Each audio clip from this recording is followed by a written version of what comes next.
हमारे बीच हैं DS बिंद्रा साहब। आज उनसे कुछ विशेष बात करना चाहेंगे अपने चैनल के माध्यम से।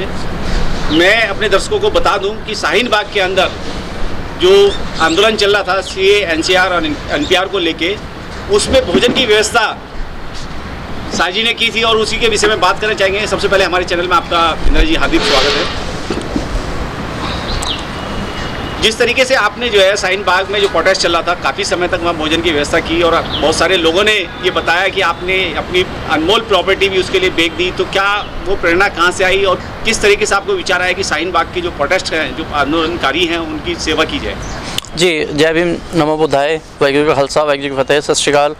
पहले तो मैं आप सब लोगों का बहुत बहुत धन्यवाद करना चाहता हूँ, चैनल वालों का, मीडिया वालों का, जिन्होंने आज इस कॉज को उठाया। क्योंकि शाहीन बाग को तो शायद लोग भूल चुके हैं। वो एक गर्द में चला गया है। इतना बड़ा आंदोलन था जो शायद ही इतना बड़ा आंदोलन कभी आज तक हिंदुस्तान के इतिहास में हुआ हो। अन्ना जी का आंदोलन याद करें, JP आंदोलन याद करें, तो उसी की तर्ज पे जो आंदोलन था शाहीन बाग, एक सबसे बड़ी बात थी कि वो महिलाओं का आंदोलन था, छोटे बच्चों का आंदोलन था। उसमें जो योगदान था महिलाओं का था, छोटे बच्चों का था। वहाँ अगर उस आंदोलन को देखें तो एक चीज़ दर्शाता था हमारे देश की। एक पहले सबसे बड़ी बात थी कि हमारे देश की अखंडता, हिंदू, मुस्लिम, सिख, ईसाई सभी एक जगह बैठ के प्रदर्शन कर रहे थे। अगर हम लोग मुस्लिम का CA/NRC का प्रदर्शन बोले तो सिखों का उसमें पूरा योगदान था। पंजाब से सिखों ने पूरा योगदान दिया, क्रिश्चियन समाज ने वहाँ पे पूरा योगदान दिया, बहुजन समाज ने पूरा योगदान दिया, हिंदू समाज ने वहाँ पे हवन किया। तो ये एक अलग तरह का ये आंदोलन था, जो आंदोलन हो के भी एक संप्रदाय को, एक सभी समुदायों को इकट्ठा करने का आंदोलन था एक। लेकिन हमारा दुर्भाग्य कहें हम लोग की या सौभाग्य कहें, कोरोना आया, लॉकडाउन हुआ, लॉकडाउन की वजह से सब लोगों को अपने अपने घर जाना पड़ा और उस आंदोलन को वहीं पे रोकना पड़ा। और शायद वो आंदोलन विश्व का सबसे बड़ा आंदोलन बन जाता अगर कोरोना या लॉकडाउन ना होता तो। मैं बात कर रहा था उस प्रेरणा की, जो प्रेरणा आपको भोजन दान की जो अपने तो प्रेरणा कोई नहीं होती। ये तो आज से 550 साल पहले 20 रुपये में ये भोजन लंगर जो हम जिसको बोलते हैं, ये कालू जी थे, गुरु नानक देव जी के पिताजी कालू जी थे, जिन्होंने 20 रुपये दिए गुरु नानक देव जी को, महाराज को, कि जाओ कोई अच्छा एक बिजनेस करके आओ या कोई एक अच्छा काम आप शुरू करो अपना। तो उनको कुछ भूखे साधु मिले तो उन्होंने 20 रुपये का भोजन, उस टाइम में 20 रुपये की बात कर रहे हैं, जब 550 साल पहले शायद 20 रुपये बहुत होते थे। आज भी 20 रुपये में भोजन हो जाता है एक आदमी का, लेकिन उस टाइम उन्होंने कुछ साधु उनको मिले, उन्होंने 20 रुपये का भोजन करा दिया। जब घर पे आए तो कालू जी ने उनसे पूछा कि आपने क्या किया 20 रुपये का? उन्होंने कहा कि कुछ भूखे लोग थे, भूखे साधु थे, उनको हमने भोजन करा दिया।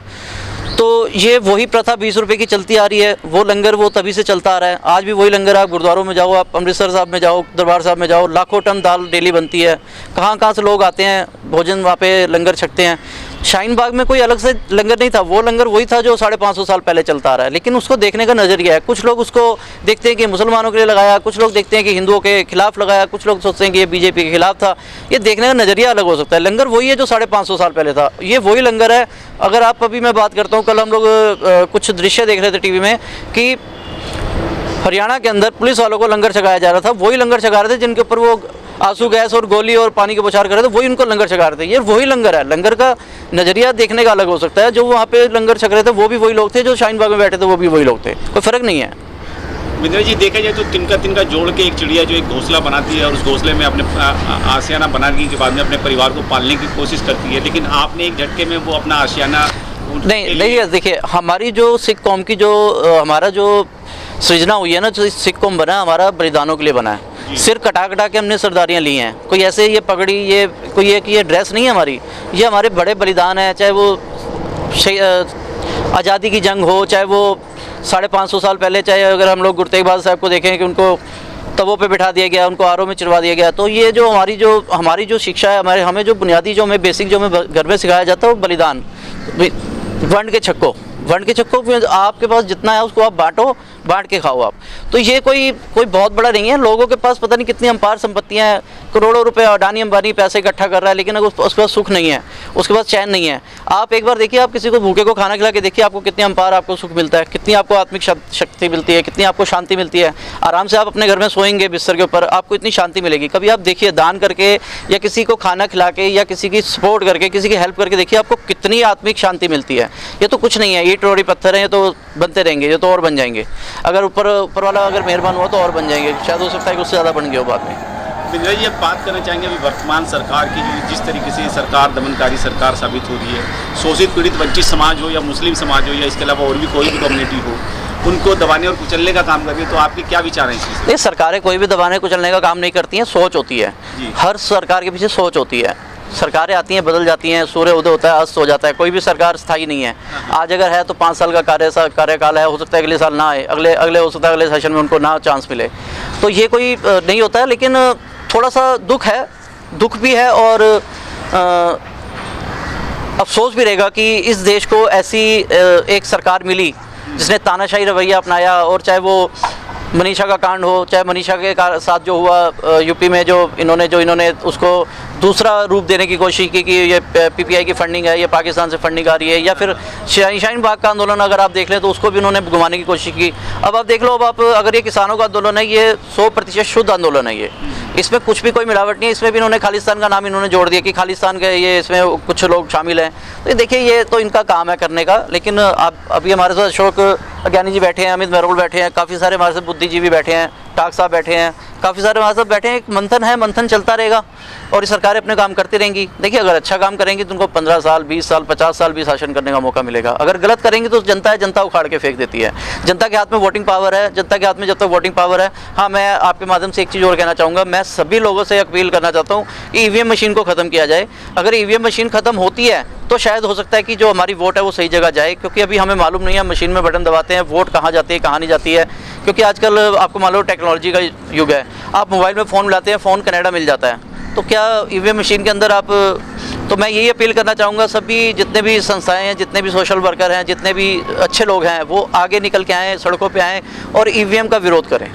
अच्छा बिंद्रा जी, एक और विशेष सवाल मेरा ये है कि जिस तरीके से शाहीन बाग प्रोटेस्ट के अंदर जो है, जिन लोगों ने उसको सपोर्ट किया, समर्थन किया, और इस लॉकडाउन के जो 4-6 महीने का जो ये कार्यकाल रहा, उसमें काफ़ी सारे जो है सोशल एक्टिविस्टों को इस सरकार ने जेलों में डालने का काम किया। क्या ऐसा आपके साथ भी कुछ हुआ कि आपके? जी, किसके साथ नहीं होता है। आप अच्छा काम करने चलें, आप बैठे हैं, आप मीडिया रिपोर्टर, अभी आप मोदी जी की बुराई या किसी की बुराई करते हैं तो भी आपको भी उठा के अंदर डाल दिया जाएगा। काफ़ी सारी चीज़ें होती हैं, लेकिन मैं स्पेशल स्टाफ की सराहना करूँगा, क्राइम ब्रांच की भी करूँगा, क्योंकि पढ़े लिखे शिक्षित उसमें बहुत सारे अधिकारी हैं जो समझते हैं इन चीज़ों को कि लंगर लगाना जुर्म नहीं है। उनसे हमारी बात भी, उन्होंने बुलाया, नोटिस भी दिया, हमें सब कुछ बात हुई, तो उन्होंने ये कहा कि आपने बिंद्रा जी लंगर लगाया, आपकी भावना में कोई कमी नहीं थी, आपके बहुत सारी बातें हैं, आपको मालूम है। जी। अच्छा, अभी हालिया की बात की जाए कि देश का अन्नदाता है, उसको बार बार जो है टॉर्चर किया जा रहा है, परेशान किया जा रहा है। आज देखा जाए तो पूरा देश में उबाल है और दिल्ली की सारी सीमाओं पे किसान जो है वो भूखे प्यासे बैठे हुए हैं, केवल इस टकटकी को लगा के किसी तरीके से ये सरकार जो है हमसे बात करे। क्या कहना है? देखिए, सरकार बात तब करेगी, सरकार को बात करने की ज़रूरत नहीं है, वो तीनों बिल वापस ले ले, उसको बात करने की कोई ज़रूरत नहीं है। किसानों का आंदोलन, अन्नदाताओं का आंदोलन सिर्फ यही है, वो कह रहे हैं कि जो 3 बिल बने उनको आप वापस ले लें। और कहीं ना कहीं हठधर्मी कह सकते हैं, या फिर कहीं इतनी बड़ी सरकार है जो अपने आप को बहुत बड़ा एक वो समझती है, उसको पीछे हटने में थोड़ा सा गुरेज हो रहा है कि डर लग रहा है कि हम लोग अगर पीछे हट गए तो हो सकता है हमें CNRC का बिल भी वापस लेना पड़े, 370 को भी वापस लेना पड़े। इसलिए शायद सरकार जो सोच रही है कि अगर इस बिल पे अगर हम लोग एक कदम पीछे गए तो हो सकता है हमें बाकी के बिलों पे भी कदम पीछे खींचना पड़े। तो कुछ है, इनकी रणनीति है, अपनी रणनीति से चलेंगे, किसान अपनी रणनीति से चलेंगे। और सुलझे हुए हैं, बहुत सुलझे हुए हैं किसान के, क्योंकि वहाँ पे 70 साल, 50 साल, 60 साल के किसान जो हैं वो उस आंदोलन को कर रहे हैं। युवा भी हैं, लेकिन सभी लोग कर रहे हैं। सबसे बड़ी बात है कि माएँ बहनें, बच्चे भी उस आंदोलन में हैं। और जब औरतें घर से निकल जाती है इस आंदोलन के लिए, तो उस आंदोलन को जन क्रांति बनाने से कोई नहीं रोक सकता। और शायद ये जन क्रांति बनेगी, और मैं अगर ना कहूँ तो हो सकता है कि कहीं मोदी जी का तख्ता पलट भी ना हो जाए इससे। तो क्या आपको लगता है कि इस आंदोलन के जरिए जो है सरकार का तख्ता पलट हो सकता है? सर, कुछ भी संभव है, कुछ भी संभव है। ये जनता जब बनाना जानती है, इस तख्त पे बिठाना जानती है, तख्त से उतारना भी जानती है। ये जनता है, ये जनता कुछ भी कर सकती है। जनता जब आती है, ये आप जब विद्रोह होते हैं, जब तख्ता पलट होते हैं, तो कौन करता है? जनता करती है, और कोई नहीं करता है। जनता है, जनता। आप किसानों के सामने अगर आपने मिलिट्री खड़ी कर दी तो उन किसानों के बच्चे ही उस मिलिट्री में हैं, कोई अलग से नहीं है, कोई विदेशी मिलिट्री नहीं है। अगर उस सामने कोई किसान खड़ा हो तो उसका बच्चा ही सामने सामने जो है असले के साथ खड़ा हो, यूनिफॉर्म के सामने खड़ा हो। तो ये एक बड़ी दुविधा है। किसान और जय जवान जय किसान का नारा दिया था, अब किसान भी सामने और जवान भी सामने है। अब देखते हैं जवान जीतता है या किसान जीतता है, अब देखते हैं हम लोग। जिस तरीके से देखा जाए जो हालात चल रहे हैं बिंद्रा जी, इस देश को कहीं ना कहीं एक हिंदू राष्ट्र बनाने की तैयारी की जा रही है। देखिए, हमें हिंदू राष्ट्र को मतलब नहीं है, हम हिंदू राष्ट्र की बात ही नहीं करते। आप हिंदू राष्ट्र की बात करोगे, कल जो है सिख समाज खड़ा हो जाएगा, वो अपने राष्ट्र की बात करेगा, जाट अपने राष्ट्र की बात करेंगे, मुस्लिम अपने राष्ट्र की बात करेंगे, गढ़वाली अपने राष्ट्र की बात करेंगे, जाट, अलग अलग विभिन्न संस्कृतियाँ हैं हमारे देश में, कितनी प्रजातियाँ हैं। जैन अपना अलग समाज मांगेंगे, गढ़वाल अब बैठे आज गढ़वाल वाले अपना अलग समाज मांगेंगे, अपना देश मांगेंगे। तो ये बेतुका है, इसको बनाने से कोई फ़ायदा नहीं होगा। आज नेपाल हिंदू राष्ट्र है, उस पर कितनी तरक्की है आज। मैं कहना नहीं चाहूँगा, नेपाल को अगर आप देखते हो कि हिंदू राष्ट्र अगर आप घोषित भी करते हो, बनाते भी हो, तो उसकी कितनी तरक्की है। यहाँ की जो तरक्की है वो विभिन्न संस्कृतियों से है। अगर मुस्लिम जो है वो धागा बनाता है तो हिंदू जो है उसका कपड़ा बनाता है, और जो अग्रवाल समाज है उस कपड़े को बेचता है। तो ये सब जो मिला जुला चल रहा है, तभी ये सरकार जो है ये देश जो है तरक्की कर रहा है। बिंद्रा जी इस समय पूरे देश को निजी हाथों में देने का काम कर रहे हैं, क्या निजी हाथों में ये जाने के बाद में जो ये सरकार है वो किस पे शासन करेगी? देखिए, निजी हाथों में मैं तो आपके जरिए आज एक बहुत बड़ी बात कहना चाहता हूँ। मोदी जी के तो कोई बाल बच्चा है नहीं, उनको तो कोई विरासत आगे तैयार करनी नहीं है, ना तो योगी जी के कोई बाल बच्चा है, ना उनको कोई विरासत, तो उनको किसी ना किसी को देना है। योगी जी का भी कुछ नहीं है, योगी जी के साथ साथी है, उनका भी कोई बाल बच्चा नहीं है, इनको किसी ना किसी को तो देनी है ये धरोहर।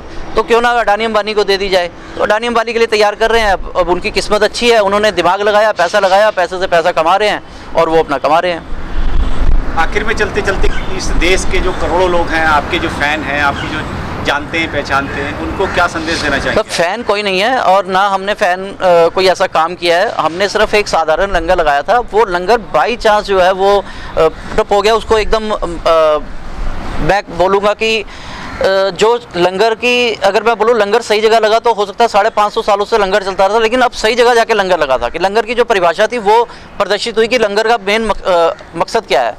तो कोई फ़ैन नहीं, कोई कुछ नहीं है, ये जनता है। जनता बहुत जल्दी भूल जाती है। 2-3 महीने के अंदर इनकी मेमोरी होती है जनता की। 2 महीने के अंदर कुछ भी आप काम करो वो भूल जाती है। आज आप शीला जी का नाम लो तो शीला जी को भूल जाएंगे।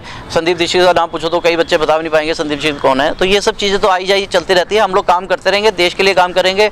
हम देश के लिए पैदा हुए हैं, हमारी जो सिक्खी है वो कुर्बानियाँ दे के पैदा हुई है। हम देश के लिए जो भी होगा करेंगे। लंगर हम लोग अभी भी लगा रहे हैं। हम लोग सोच रहे हैं कि यूपी से जो किसान आ रहे हैं वहाँ पर अपना लंगर हम लोग चालू कर दें, क्योंकि पंजाब से तो ऑलरेडी किसान लंगर ही लंगर है। पंजाब से तो लंगर ही आया सारा भर के ट्रालियों में, वहाँ तो लंगर बहुत है। यूपी की तरफ थोड़ा सा हम लोग देख रहे हैं कि यूपी की तरफ जो किसान है वो उस तैयारी से नहीं आए हैं। यूपी की तरफ हम लोग लंगर लगाने की सोच रहे हैं। दोबारा लंगर लगाएंगे और ये इस लंगर को राम मंदिर पे भी लगाएंगे हम। ऐसा नहीं कि लंगर ये हर जगह, ये राम मंदिर पे भी हम लंगर लगाएंगे। अगर राम मंदिर पे हमें अगर परमिशन मिली तो हम राम मंदिर पे इस लंगर को लगाएंगे। चलिए, बहुत बहुत धन्यवाद आज की बात के लिए।